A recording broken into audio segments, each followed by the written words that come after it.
这个就是电视机的显示屏。很多人都在问电视机不通电，花屏、跳屏、黑屏，有声音没有图像，想换零部件不知道从哪开始拆。今天我们就把这台55寸的电视机一拆到底，带大家看一看电视机的内部结构。首先把电视机倒过来，拆掉背面所有的螺丝，螺丝拆完以后向上提，拆出背面盖板。拆开以后，我们就可以看到这一块电源板，它是负责给整机供电的。电源板坏了以后，会导致指示灯不亮不通电，或者是开机以后屏幕亮一下就黑屏了，换这个电源板就对了。这个就是电视机的主板，负责处理图像和音频以及整个控制界面。要是出现喇叭没有声音，或者打开电源卡在开机界面，换这个主板就对了。这个是逻辑板，负责图像数据输入信号进行处理，转换成液晶屏能够识别的控制信号，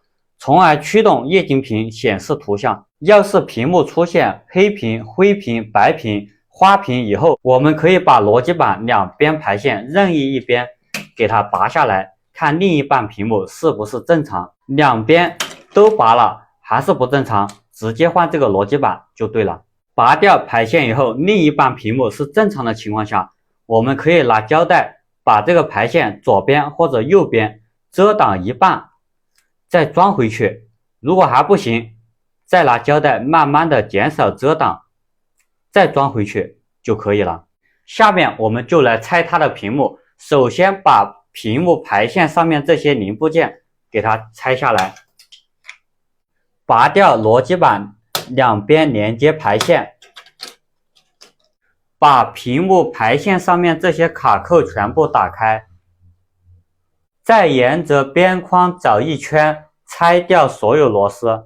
一圈螺丝拆完以后，边框是有卡扣卡住的，我们需要慢慢的往上面扣动才能取出边框。再拆下金属卡扣，有些屏幕下方是有胶粘住的，我们需要拿一个卡片，沿着屏幕滑动一圈。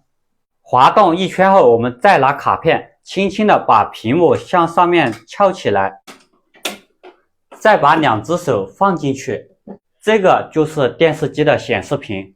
再取下屏幕支架，再取出背光板，掀开背光纸，这下面就是灯条了。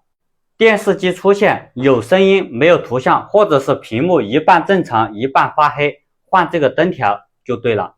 拆到这里就结束了，以后需要全拆什么机器的告诉我，我来拆。